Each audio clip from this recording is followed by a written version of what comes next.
All right, so let's start with Don and Elaine. Okay, this letter is from James, a slave of God and of the Lord Jesus Christ. I'm writing to the 12 tribes, Jewish believers scattered abroad. Greetings. Dear brothers and sisters, when troubles of any kind come your way, consider it an opportunity for great joy. For you know that when your faith is tested, your endurance has a chance to grow. So let it grow, for when your endurance is fully developed, you will be perfect and complete, needing nothing. If you need wisdom, ask your generous God, and he will give it to you. He will not rebuke you for asking, but when you ask him, be sure that your faith is in God alone. Do not waver, for a person with divided loyalty is as unsettled as the wave of the sea that is blown and tossed by the wind. Yeah. For let not the man suppose that he will receive anything from the Lord. He is double-minded, man, and unstable in all his ways. Let the lowly brother glory in his exaltation, but the rich in humiliation, because as a flower of the field, he will pass away. And I think that I read the note. And no sooner has the sun risen that the burning heat of the withered grass, the flowers fail, the beautiful appearance perishes. So rich will fade away in his pursuit. You read until 11? Yes. Okay, all right. Sherry, go ahead. So we're on 12? Yes, please. Okay. God blesses those who patiently endure testing and temptation. Afterward, they will receive the crown of life that God has promised to those who love him. And remember, when you are being tempted, do not say, God is tempting me. God is never tempted to do wrong, and he never tempts anyone else. Temptation comes from our own desires, which entice us and drag us away. Fred and Julia. These desires give birth to sinful action, and when sin is allowed to grow, it gives birth to death. So don't be misled, my dear brothers and sisters. One more.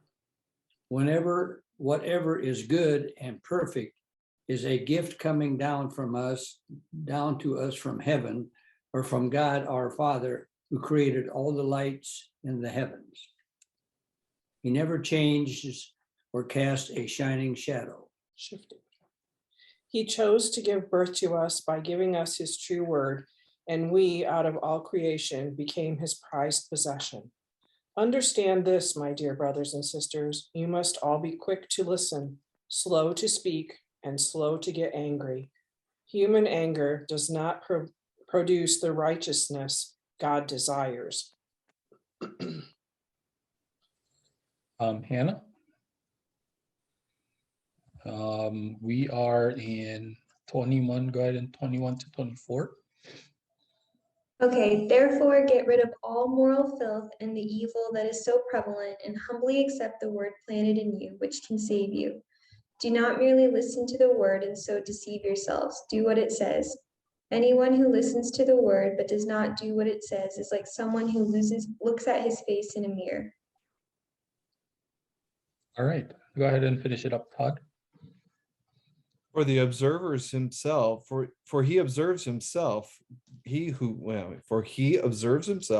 goes away and immediately forgets what kind of man he is.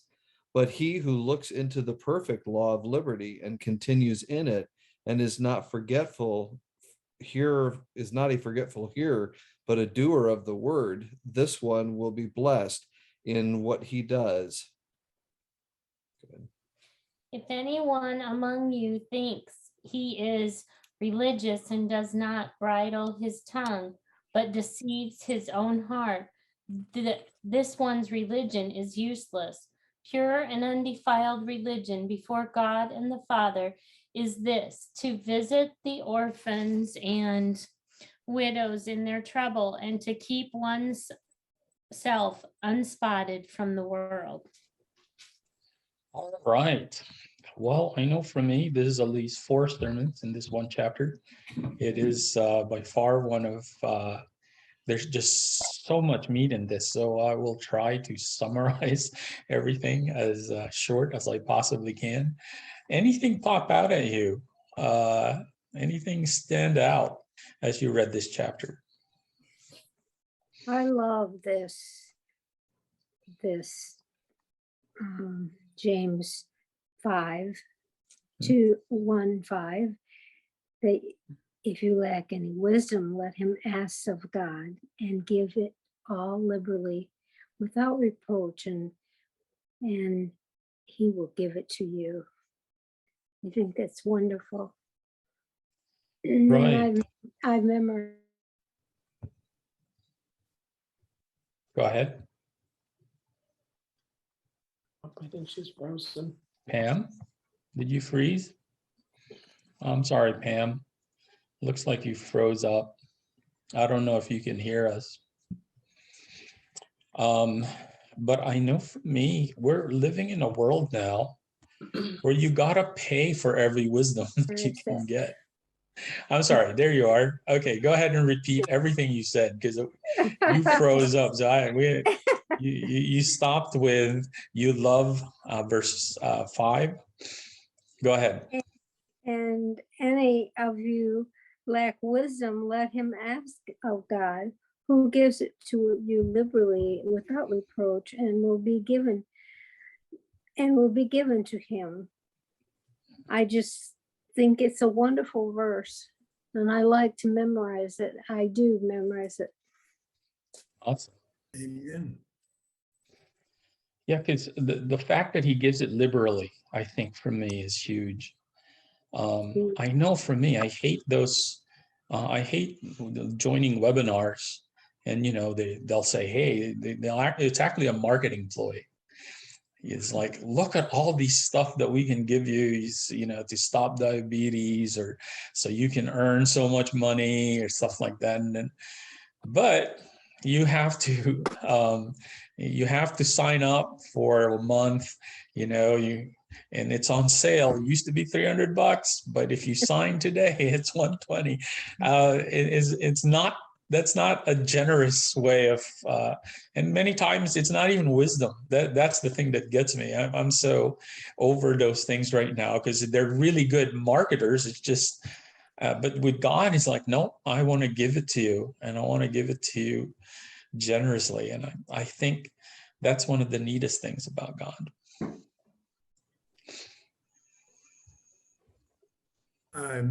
Verse. Go ahead, Mom. Go ahead, Mom. Oh, Mom. go I ahead. think you get stuck again, Mom. Sorry. Okay, we'll go with Don first, and then Mom when you get unstuck, then go ahead. Go ahead, Don. Okay. In the beginning, it would be the first verse about, I'm writing to the 12 tribes, the Jewish believers scattered abroad. Is that the 12 tribes that's in Egypt, in the desert around the sanctuary? No, because remember that now it's not about being a Jew anymore. Remember, Paul actually wrote about that a lot in Thessalonians and in Colossians. Now, being a Jew is about following Jesus. So when he says, I'm writing to the 12 tribes, he is actually writing to all the followers of Jesus. And in the book of Revelation, the 12 tribes become the 144,000, which is also the great multitude. Basically, anyone who believes in Jesus is now the spiritual Israel. That's who he's talking to. Oh, where does the 12 tribe come from? It comes What does he from the mean by 12 tribes 12 of Israel. Oh, But it's Okay. symbolic in this verse. okay. It's symbolism for all of the spiritual Israel, which we are among them, spiritual Israel. We're one of the 12 tribes. Yep. Yeah. Spiritually Oh. speaking. Absolutely. All right, Mom, I think your Yeah. reception's getting better Okay. now, so. Okay, it's in verse 2. It says, "My brethren, count it all joy when you fall into various trials." Trials could be troubles, could be afflictions, but I guess to say count it all joy when you are in a lot of pain, when you are just um, just in a lot of troubles or afflictions. It is very hard to be joyful, I believe, because that's my experience.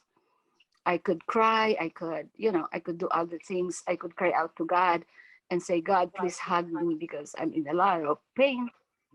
But still you feel the pain and you cannot be joyful. That's my thinking here. It's hard to be joyful when you are in various trials. Sure. Yeah, I was gonna say, as much as Pam likes verse 5, I don't like verse 2 and 3. Because I'm not very patient and I don't like trials. Right. Well, I know I was just texting with Todd earlier today. And part of the topic we were texting about, even though really short, was now that, we're going on a journey at Princeton, we both can tell that Satan is really putting a lot of barriers. It's almost like overload. It's one thing to say, all right, I can handle one, but when you're trying to just barely keep your head over water because it's just an overload of trials. I've come to realize now that anytime something special with God is happening, Satan wants to get in there, and for whatever reason, God allows it. I know there are many times, and I wish he wouldn't, but I do believe this is what Paul is saying, is the joy isn't the fact that you're going through pain. The joy is you're fighting a battle with Satan. And you know that you're going to win because you're with God. You have no idea how you're going to win, and many times you'll feel like you're losing. But if you believe that God has already won, then that, I think, is where you will look for the joy aspect. And I know for me, again, as I was texting Todd today, I'm looking for the joy in Princeton. I have no idea how that's going to be. I mean, we're kind of going through some of that now, but I believe there's a fight ahead. I mean, this is like the first. We've only been through it maybe 3 weeks, 2 weeks, maybe 2 weeks, and I know I feel just personal. I don't know about the rest of you, but personally, I feel it. There's a battle going on, and I've come to anticipate it now. Well, one thing, Frendel, I'd have to say about that is, as tough as it seems, imagine what it would be like if we hadn't been praying the last 2 years. Mm-hmm. I mean, I don't. That's a scary thought when I think back on that. Right. Me too. And I think the reason why we were able to go through a lot of projects together is I mean, I'm just looking the last 2 years since we started praying. We've had to overcome a lot of things that I think when we faced it, we're like, how's this going to work? Moments. And I again, you guys can either back me up or disagree with me. I'm speaking for myself here. And it has been a battle. And I'm looking at what some of you guys went through. There's always the joys as well as the crying. There's always the barriers. But I believe there's also victories. And now I anticipate the barriers, I anticipate the battles, but I also anticipate the victories. And I'm learning how to thank God in the battles, because man, during the victories, it's just, a victory dance all the way to Culver's. Oh my goodness. Don, what have you done to him? I think Don heard us. Yeah. I did. He's in the line. Don't laugh at me too much.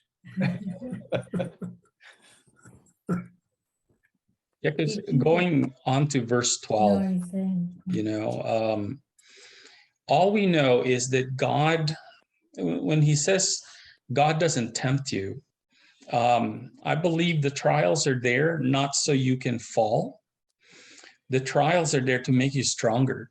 And I think the difference is, I don't know if you've ever had a teacher who's just looking for mistakes and almost is mocking you while they're making mistakes. I had piano teachers like that, and I hated them because they just seem to want to focus on those little mistakes you have, and they seem to have glee when you make a mistake. I don't think that's what God is doing. I do believe that he's some of the coaches I've had, or even teachers I've had, where they will they're very encouraging in the way they say your mistakes, and they come right out and say, I want you to focus on this because I know you can do so much better.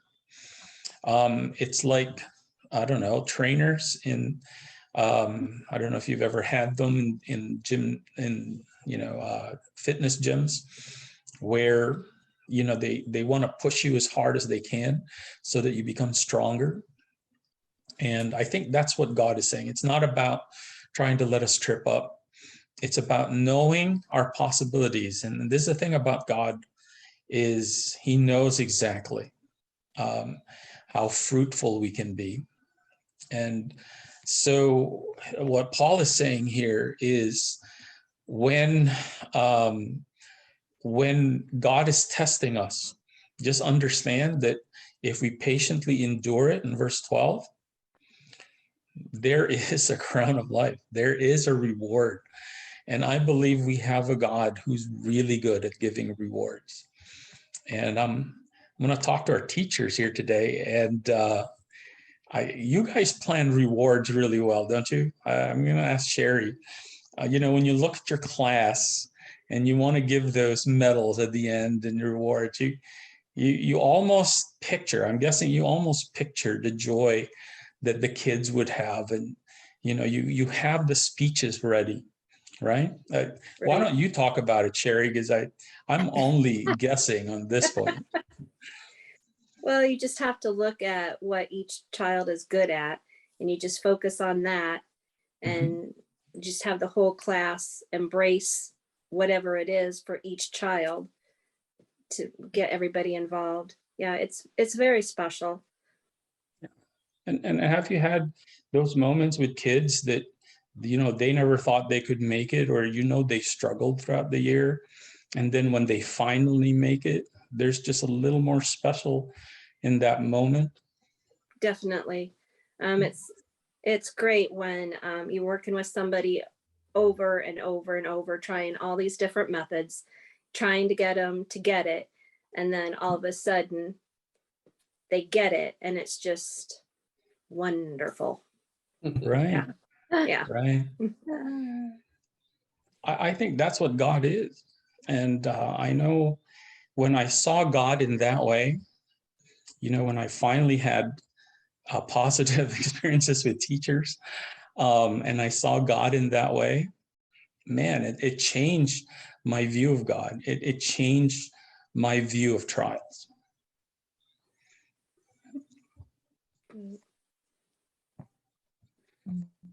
Anything else?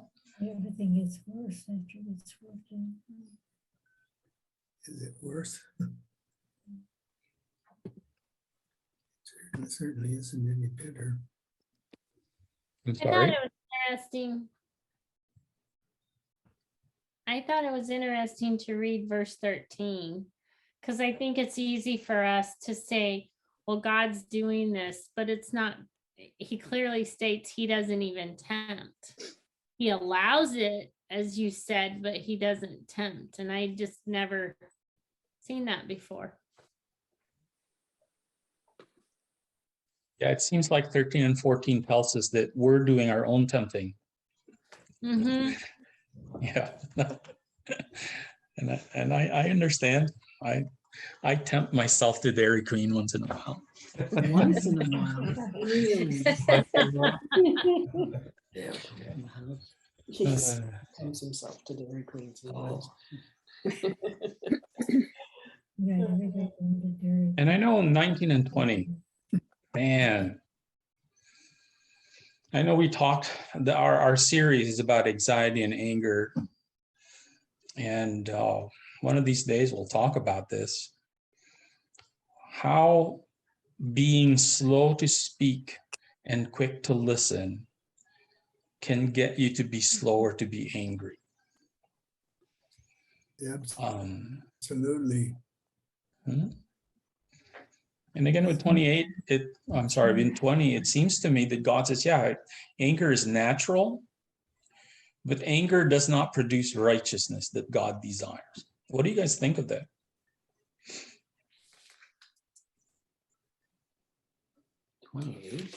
Maybe if you don't dwell on your instant anger, because maybe that's human, but don't dwell on it. Get rid of it. It would Right. help you a whole lot. How do you get rid of it? That's a good question. I guess rather than hold it in, spit it out, and then you're done with it. Okay. That's him. Is it? I have a little bit of that. That's it. Well, I know that's my sermon tomorrow, which is forgiveness, and which will I'll be preaching at Princeton. I'm basically going to add it to Sherry's sermon on forgiveness. And it's a Christian thing. I don't think it's anything else. I know even with Buddhism, it's not forgiveness. It's just basically almost separating yourself from the anxiety or anger by meditating on things that will make you happy or whatever. Christianity is the only one that talks about forgiveness. And that's how you get rid of anger. But again, it's not an easy thing. But if you don't do it, the alternative is even harder, because living a bitter life, then you're not just angry at the person who's wronged you.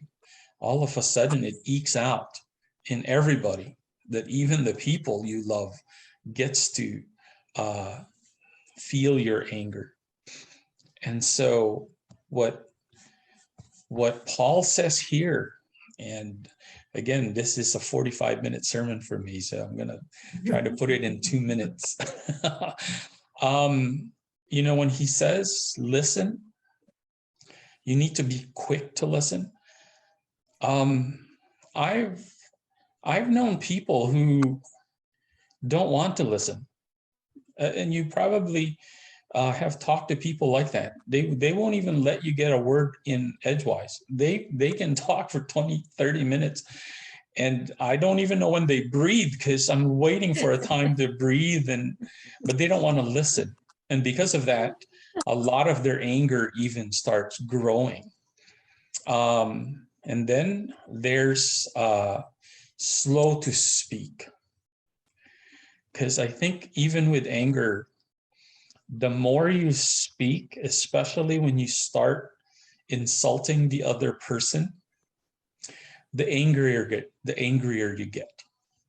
And the sad part is the other person also gets angrier. So Paul, in one sentence, kind of tells us how to deal with anger. Well, I think I'm going to tell on myself, but one of the things I've really noticed about Hannah and Angela is they have matured so much when it comes to interpersonal relationships, because, whenever they're home and I might start getting on something about something that's happening in the world or some person or something, and they're always like turning the perspective around to, well, what about this? What if this person had this going on with them or whatever? And then I'm almost ashamed of myself, like, well, why didn't I see it that way? Why couldn't I have seen it that way? And it's almost like you have to tell yourself, you know what? God showed me a whole lot of mercy and grace, and I'm supposed to show that same mercy and grace to other people. So maybe, and when you were talking about swift to hear and slow to speak, it's like sometimes when Hannah and Angela separately are talking to me about something that I'm upset about, it's like if I would just stop and listen to the whole thing, the whole story, all the perspectives, and not speak so much, it's kind of like, oh, well, yeah, I guess I should have looked at it that way. Absolutely. And Hannah, your dad's not saying that just because you're on. He says that all the time. That's just a proud papa that's wanting to say. I've been a witness to it, so I'm just telling you. Absolutely. And that's my main point tomorrow is perspective. Forgiveness is about perspective. Just a much bigger viewpoint. A lack of forgiveness is because of a very narrow perspective. And the narrow perspective is you hurt me, so I need to hurt you back. A bigger perspective is God can do all kinds of stuff with this. And that's when, oh my lands, it's hard, but I've seen the alternative. I don't like the alternative. The alternative is really hard on life.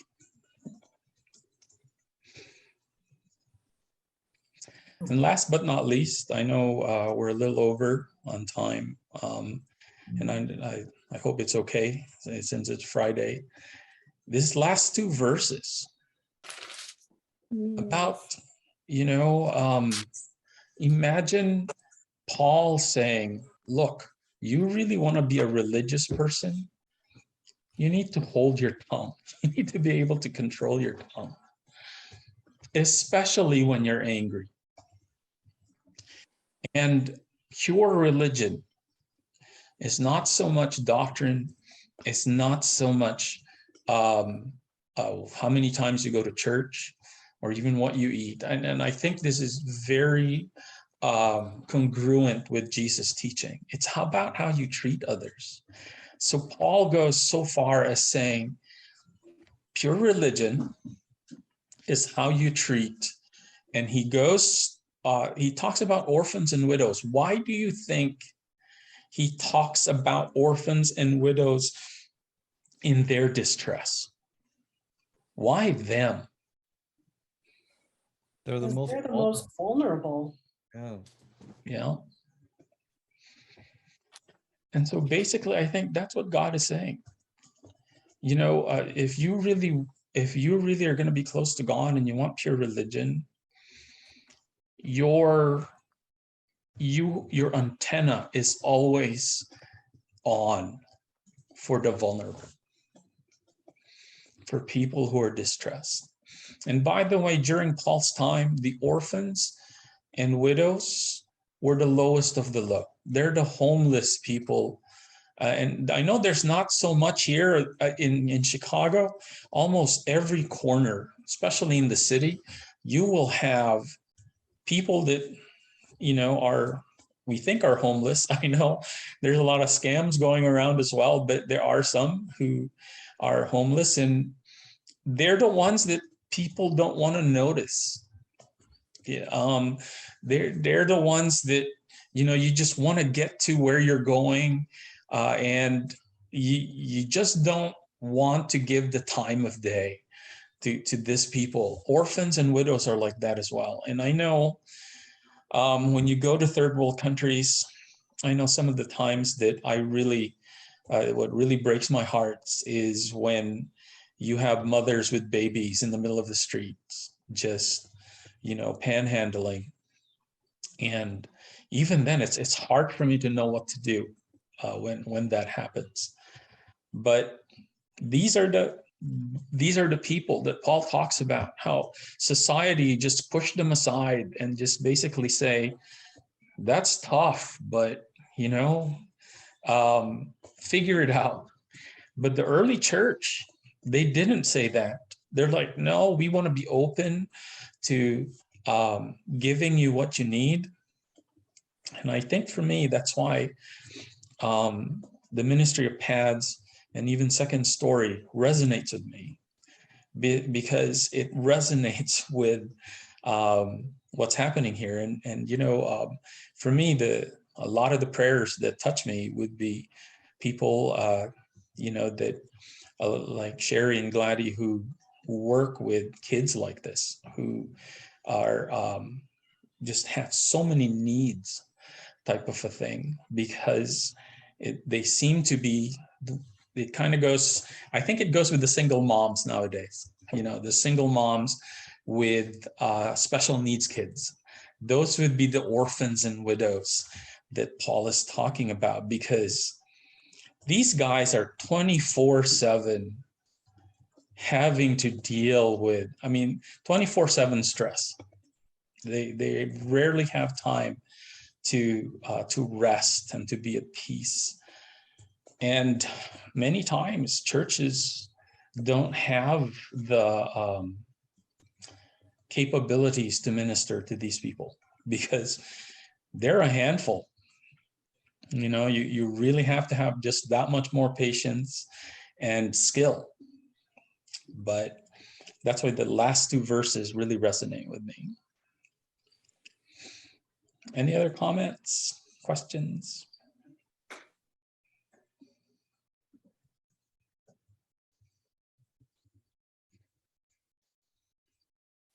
All righty then, I'm going to stop the recording. Thank you for joining us at our prayer and Bible study session as we journey through the Bible one chapter at a time. We realize that you might have some questions or comments on the things that we discussed today. And if you do, please feel free to fill out the form below. Also, if you would like to have your own Bible, please fill out the form below and we will get back to you as soon as we possibly can. Thank you so much for joining us. We hope to see you next time at our prayer and Bible study session.